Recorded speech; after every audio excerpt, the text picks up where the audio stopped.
Tighten up. Yep. I'm Dave Palumbo, founder of Species Nutrition. From my earliest bodybuilding days, I believed in only putting the best in my body. And that lives on in the Species Nutrition line of products. I put my name and reputation on every bottle of Species Nutrition products. If you want to be your absolute best, join the evolution. Hey guys, we're super excited to be here at the LA Fit Expo. It's our third year in a row. And what we're going to be doing today is we're going to be launching the Tasty Pastry. It's a low-carb Pop-Tart. It's got 3 to 4 grams of net carbs. And we love this show. This is our best place to be in LA.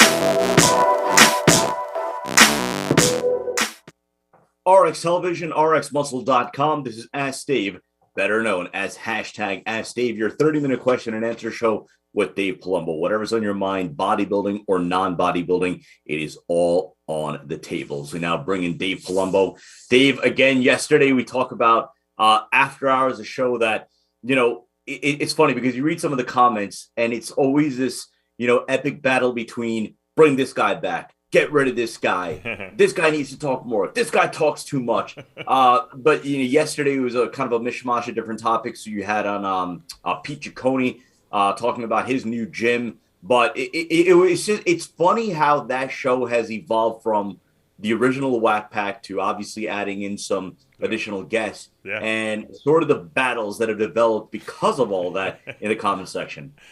Yeah, you know, I love that show because it's like I feel like, you know, the grand chess master, and I feel like I'm kind of move the pieces around the board to make sure that there's always balance there.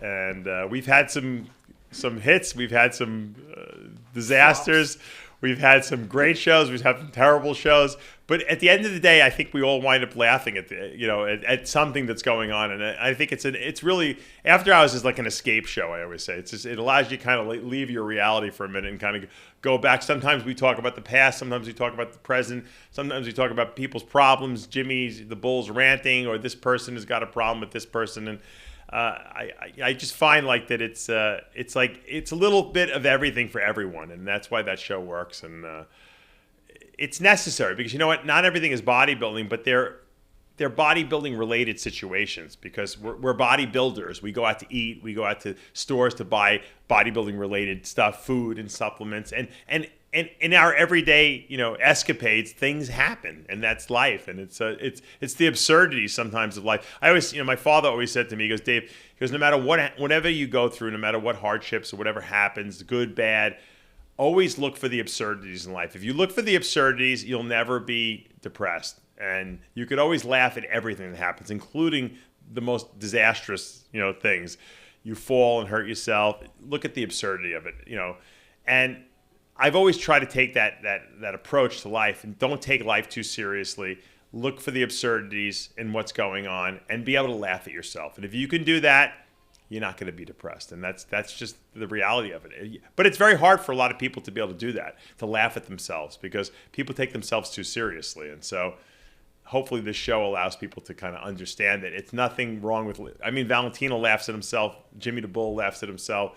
Romano, we all can laugh at ourselves. And I think that makes us vulnerable and makes us seem like real people to the general public that watch the show.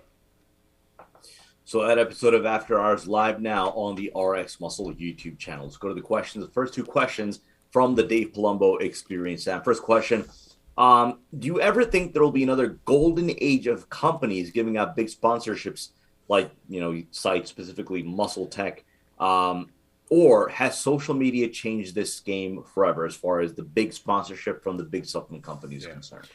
You know, just a word about the Dave Palumbo Experience app. If you guys want to subscribe, it's $29 a month, and you pretty much have access to everything I've ever written, all the videos I've ever done. It's in one concentrated area. You can ask unlimited questions that get answered in an open forum where you can see everyone's questions, everyone's answers.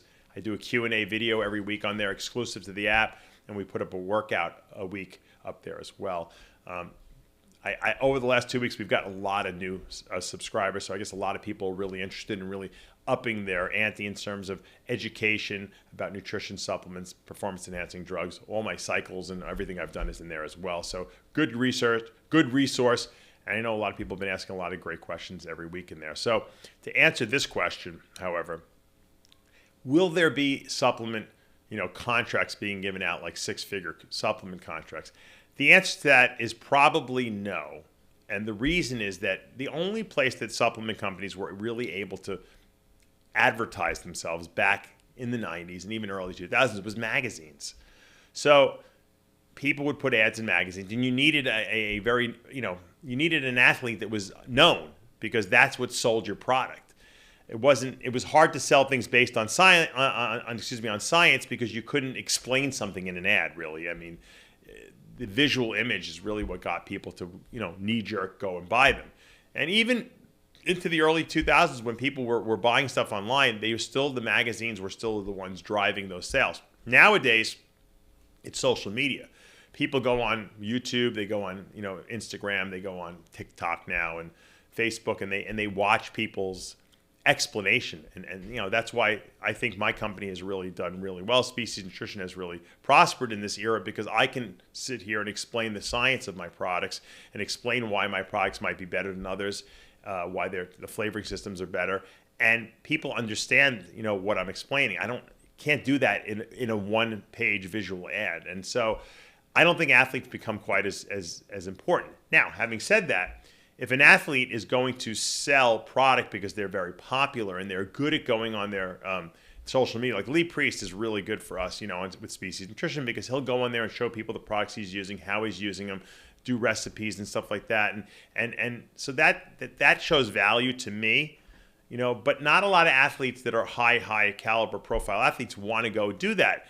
A lot of them want to do it for themselves. And there's nothing wrong with that. If these guys want to have their own companies, sell their own products, sell their own T-shirts and stuff like that, that's fine. But so the top echelon guys might make some money, but I think the mid-road guys are better off doing it themselves. In other words, promoting your coaching services, having your own T-shirt line, creating your own team of athletes that you work with, and you make your own brand, essentially. I think so. You're going to see more of that, these little mini, like kind of niche brands that are out there. And you will have your big companies still, and they still will sponsor some athletes, but I don't think you're going to see as many big companies doing that. I think you're going to have a lot more niche companies. And I consider Species Nutrition, we're big and we've been around for a long time in the sense that people know who we are all over the place. But the way we market is small. In other words, I don't just throw money at the wind. I don't think that really necessarily, nets you more business. Sometimes it could be people can put themselves out of business doing that. I think you have to be smart about how you market yourself. So to answer that question, I know it's a convoluted answer, but it is a tough question to answer. TV is not as important anymore. Obviously, magazines are passé. So it's all about social media now. And so unless you have a very strong social media, calling, and you are willing to promote a company that you're going to be behind, you're not going to see these big six-figure incomes anymore. Second question, again from the Dave Palumbo Experience app. I'm trying to help a 65-year-old get in shape. Would you recommend your supplements? What kind of dosages? Same as a middle-aged man or less? Or What? How old? 65.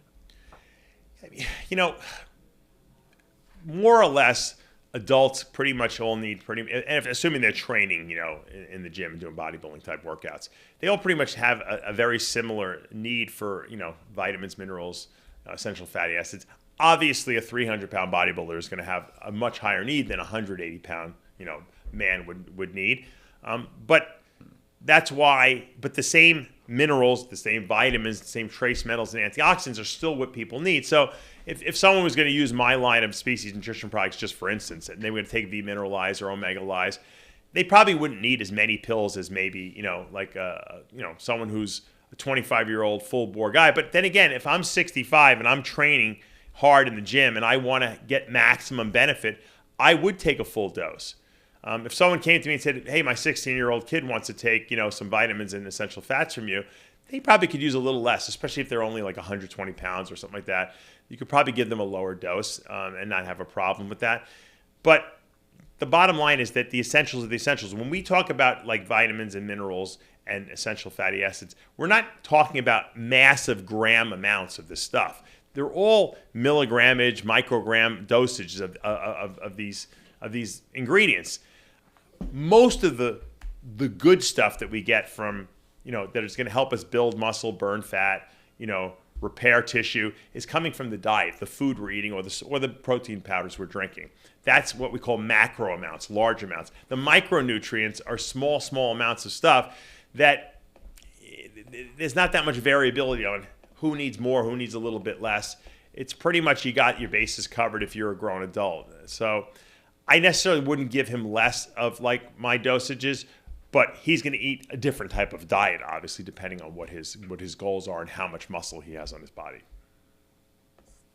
Let's go to our Instagram questions. Again, if you're not already following us there, the handle is official_RX-Muscle. If you're watching us for the first time here on YouTube, hit the subscribe button below, hit the notification bell. If you like what you're watching, hit the like button, comment below, and as always, we appreciate your support.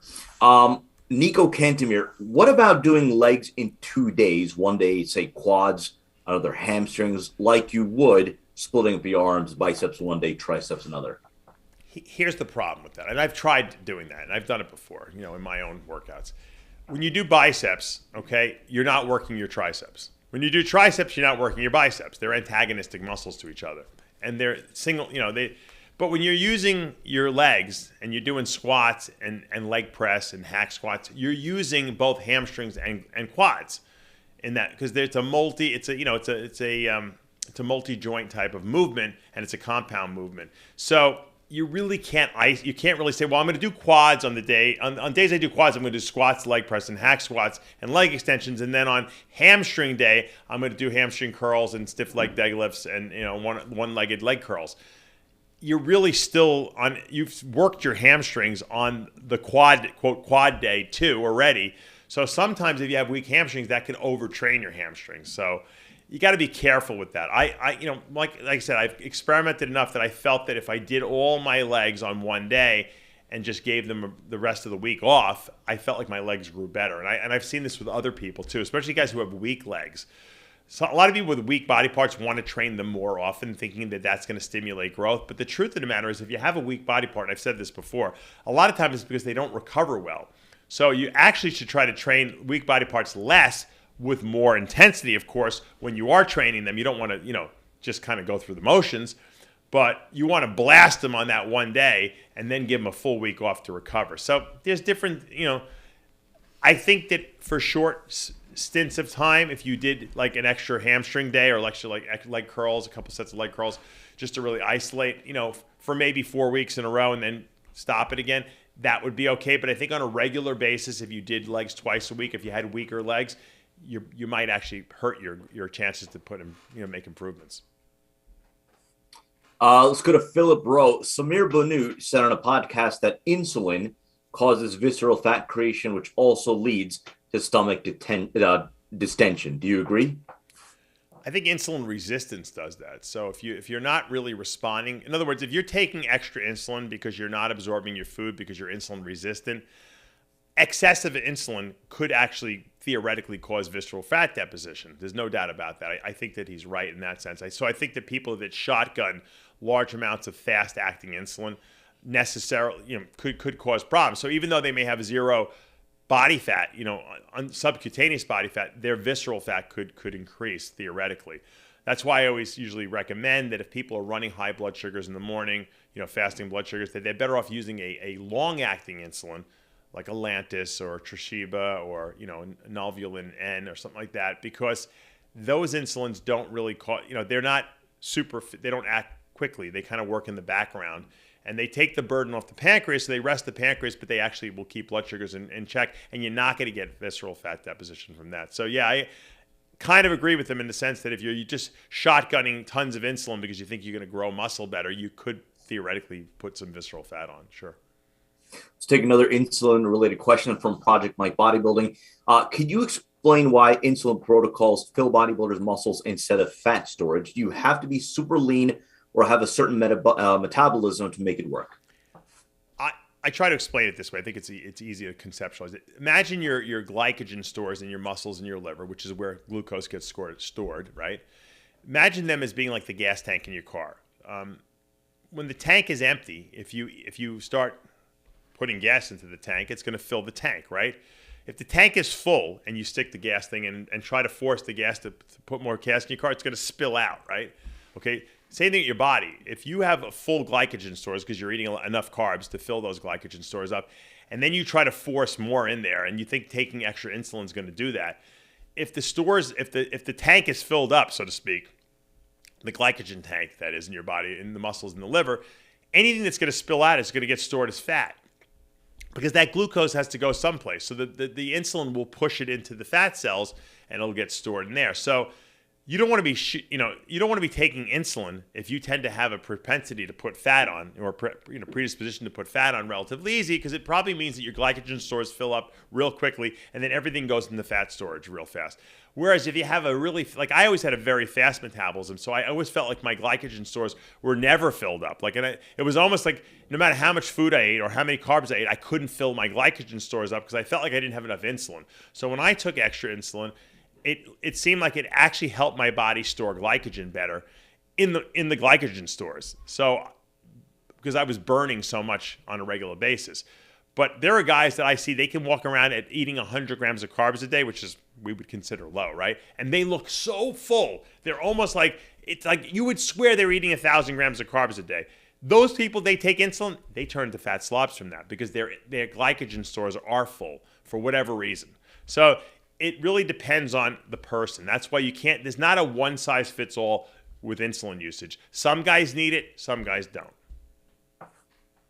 Let's go to Rich Reese. Thoughts on HGH studies showing benefits for male fertility? Someone sent me an article about that the GH, could increase the potential for fertility, in males. And you know what? I said, when guys ask me if they can use growth hormone while they're on the baby making protocol that I give out for free to everyone, and by the way, I'm probably responsible for hundreds of babies being born. A lot of people thank me on a daily basis for giving out that protocol and that it works, and it does work. It's.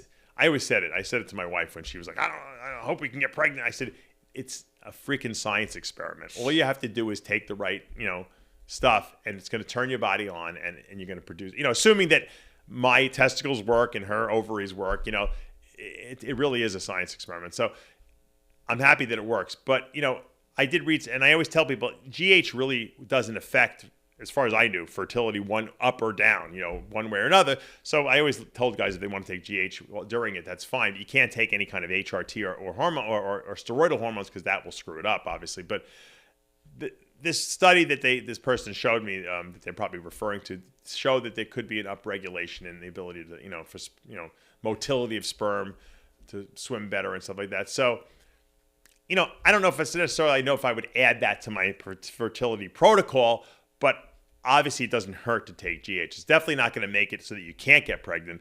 If anything, it might help a little bit, but if you can't afford it, I wouldn't throw that in there as a fertility, I guess you could say potentiating substance. Just know that you can use it without having to worry about it. Because a lot of times we worry, I wonder if I take this, is it going to inhibit me from being fertile? Maybe GH is not good, or IGF-1. Obviously, those things don't negatively affect, and if anything, they might positively affect the process. Let's go to Evan at large. We talk about PED protocols and what a coach would advise for their athletes. Well, this is a case where the athlete wants more, but was trying to figure out a way to have that discussion with their coach. Says, what is a good way to get at my coach to up the PEDs or use different compounds, citing that he's very, quote, conservative when it comes to that? Every coach has their zone that they operate in, and I hardly consider myself conservative. There's really very few compounds that I don't employ when I work with athletes at the elite level. But there are ceilings that I stop at, because I believe that certain, you get to a certain level and you're just causing side effects, and you're really not making the person better as a bodybuilder. You're just causing them to probably have more negative things going on with their health. So my athlete's health are number one priority. Do anabolics, jeopardize the health or possibly by raising blood pressure and put strain on the heart, whatever the case may be. Of course, there's no way to say that anabolics are not, that are safe for the body in the sense that they're not going to do anything negative. It's just a matter of trying to lessen in other words, do it in a safe way or safer way. But there are ways to do it in a dangerous way. That's for sure. So I have my box that I operate in, and every coach has their own little box where they feel comfortable in. And to ask for someone to come to me and say, Dave, I love your protocol, I love your diet, you get me in great shape, but I want to use DNP, okay? And I don't use DNP because I think it's very dangerous. People can die from taking that as a fat burner. And they say, I want to use DNP. I said, well, I'm not going to. You're not dying on my watch. Go to someone else because I think it's that dangerous. So most people respect the opinion I would give them and say, you know what, Dave, I don't want to die. If you really are that against it, I'm not going to use it. But some people want to do it, so let them go to someone else. I'm sure there's plenty of coaches out there that will use dangerous techniques and have no problem with it. That's not me. I'm also not going to give you 4 million diuretics before a show because I don't think there's any reason to. So there is certain things that I won't do, and then and then I'm not going to budge on, and you'll go to someone else. So if your coach is in a certain box and he won't leave that box because that's his comfort zone and that's what he feels is the image he wants to project to his athletes, hey, this is where I stay because this is what I think is safe, then you have to respect the guy and go someplace else if that's what you want to do, If someone tells me I want to take 5,000 milligrams a week of testosterone, I'm going to be like, go someplace else. Not on my watch, you're not going to die. Because then they'll be like, oh, Dave told him to take 5,000. No, Dave didn't tell him to take 5,000. Go someplace else. That's stupid. So, but that's just my thought. I'm sure there's plenty of other coaches that won't have a problem doing it. And you'll find someone. It's like the plastic surgeon who won't, my friend Dr. Blau does great gynecomastia surgery. He gets these girls to come to him and they want breast implants, and some of them want these like 1,000 cc implants. And he's like, look, I'm sure there's plastic surgeons out there that will do this. I won't do it. This is something I draw the line at so-and-so, whatever size it is for a given, per girl. I don't know what his size is. I'm not doing that. It's ridiculous. It's dangerous for you. You're not going to like the effects long-term. And I just don't feel comfortable doing that. And I respect him for that because that's where he draws his line. So to answer the question, if your coach won't do it or it's something that he's against because he is against, then find someone else. Let's go to John Waldrop. How many weeks out do you generally stop injections? Never. I usually stop testosterone maybe like 4 days out, and then usually I keep like the others like fast acting stuff like trenbolone acetate, Winstrol. I usually keep that until like maybe the day before the show. I don't stop drugs. But I always tell this to you guys: if you look really good at a week out, why would you change anything? Why would you start taking stuff out and putting stuff in? Don't change anything the last week, okay? Please don't. It's like people look to sabotage themselves. They're like, what can I do to screw up how great I look right now? Because I'm just looking too good. I got to do something crazy. Maybe I'll take 3 or 4 diazide a day for the next 4 days in a row. But why would you do that if you look great 4 days? People do crazy stuff all the time. Don't change anything. The less you change, the better. So I want you to address this maybe more so from the dieting perspective. From Mick HIT, how do you stop urges to eat compulsively? So I guess that's something that you probably get that question. Well, somebody's on diet, somebody's on prep. What did you do? And generally, what would you advise your athletes? Yeah, it's boredom is the number one reason why most bodybuilders cheat on their diet. Because they're sitting home and they're just waiting for the next meal and they're hungry and they don't know what to do. And get out of the house. Leave the house when that's the case. Or better yet, I used to go clean. I would be like, all right, that closet upstairs in my bedroom, I've been meaning to clean that thing. That's a good 2 hour. That's probably a good 6 hour job. Maybe I could do 2 hours of it right now and then I'll eat my meal and I'll come back and you got to find stuff to keep yourself busy because that you will eat when you're bored, and when you're dieting, you're always going to be hungry, okay? Because you're not eating what you want, so you're never really filled up. The good thing is that if you're eating every 2 hours, another meal is always around the corner. It's not like, I'm not going to eat for 6 hours now. This is going to really suck. No, that's why I say to people, I'm like, come on, if you can't make it 2 hours or 3 hours, between a meal. The meal you're eating should at least satiate you for at least an hour. And then you got to just keep yourself occupied for another hour until your next meal. I mean, it's not like we're eating like twice a day, So that's one thing. There are, certain supplements. Like I know our Lipolyze supplement kind of blunts your appetite a little bit. It's got something that increases. What is it?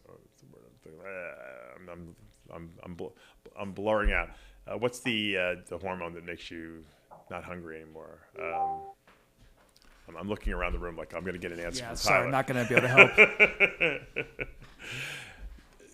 Put it this way: there are supplements that reduce hunger, and I highly recommend that you try Lipolyze. It will definitely blunt your appetite and help your. Why can't I think of the hormone? I see a Lipolyze. I'm going to get it. No, it's not going to say on there. But can't help you then. It's the hunger hormone. I'm drawing a blank on. I know everyone in the comments. Yeah, they're going to blow up the comments. Don't worry. But so that does work to some degree. But I think really what it is a lot of times, like I tell you, it's not really that you're that hungry. It's that you just are bored and you're not able to eat what you want. A lot of times also, I would drink a lot of coffee, to be honest with you. Coffee with Splenda or stevia in it. Leptin, right. Thank you, Tyler. Welcome. Wow, that was good that you came up with that. I Googled it. Yeah, a lot of people are leptin insensitive, meaning that you have enough leptin, because leptin tells your body you're not hungry after you eat. But if your body's not responding to leptin a lot of times, for whatever reason, because your receptors for it are not good, you'll always feel hungry. So Lipolyze, one of the ingredients, African mango in there, is a leptin sensitizer. So it'll sensitize your receptors to leptin, which helps with hunger tremendously. Having said that, though, like I said, most people do cheat on their diet, or they do eat because they're hungry, or they're in a bad mood, or they get, or something's going on. Get out of the house. Go for a walk around the block. I'm telling you, stay out. Kill time. The next meal is always around the corner. That's the key. Try to do your Fiberlyze right before you go to bed. That will fill your belly up so that you can sleep a little bit. There's a lot of little techniques you can use, but the most important thing is don't give in. You know what the problem is? A lot of people, when they get hungry or they feel like they want to eat everything in sight, they start listing options in their head what they can do. And one of the options for a lot of people is cheat. See, when I would make options in my head, like, all right, I can go work on the computer, I can go clean my closet, I can go out for a walk, maybe I'll go to the mall and walk around. I never had an option to cheat. It wasn't an option, so I couldn't take that option. That should not be an option. Cheating or eating extra food is never an option on when you feel that way. If you don't put that in your option list, you're less likely to do it. Okay, so having said that, try your best. I know it's not always a perfect science. I know that you're going to break down some people sometimes and just go crazy.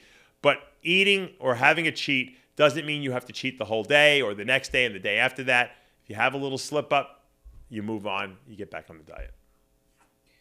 I remember some advice you gave years ago. I forget who asked this question, and it was about this specific topic. And I remember your line, and this is the line that you should have said in your answer right now. It should have been what you said to him in person. It was, you had to make the decision. Do you want to be a great bodybuilder or do you want to be a fat ass? Well, yeah. It comes down to how bad do you want to get on stage and say, you know what, I lost to that guy because I cheated 4 times on my diet? Yeah. Or do you want to get on stage and saying, you know what, I won the show because I didn't cheat on those 4 times? 4 times. I couldn't suck it up 4 times that I was having a mental breakdown. Come on. How bad do you want to win? That's the question, Take 2-3 more questions. Let's go to Akshay Pandey. Is it really necessary to always feel muscle while working out? Because there are times I don't feel much while benching or squatting, but I still get a good pump. When I talk about feel the muscle, I'm talking about, in other words, if I'm bench pressing, okay, I should know my pecs are working. I shouldn't be feeling my front delts working, okay? That's what I mean by feeling it. That doesn't mean you have to get a pump, okay? Because there is if I'm doing a set of 405 on the bench, which is a lot of weight, right? And I'm doing 4 good reps for it, okay? I'm not going to really get a pump from that. But I'll get this almost like this fatigue feeling, this dull, maybe soreness in my chest, or not even soreness, but just something like I know I did something that really worked that muscle without pumping. Because if you could do 135 on the bench and do 25 reps, you'll get a pump. That doesn't mean you're not growing from that. That just means you got a lot of blood in that muscle. But when you really destroy a muscle because you're lifting super heavy weight with really good form and controlling that movement, that's what builds muscle. So you don't need to leave the gym, or you don't need to be done with the set and feel like your chest is going to explode out of your t-shirt. That's not what we talk about. We talk about damaging as much muscle fibers, in a good way as possible, because you really recruited so many muscle fibers because your form was so good, your range of motion was that good, and the weight was that heavy that it required your pec muscle to give 100%. And that's what you're trying to do in the gym. Let's go to Bilal Hamidi. After hard leg days, I get cramps in my calves, especially when I'm sleeping, and I would wake up in the middle of the night to my calves cramping. It is extremely painful. Any idea how to combat this? It could mean that you're not getting enough sodium in your diet. What a lot of people do is what I recommend that people do is salt your foods first of all. But even if you're getting it in the middle of the night, what you might want to try before bed is when you're doing a lot of people do fiberlize before bed. You can put a scoop of some kind of electrolyte solution in there.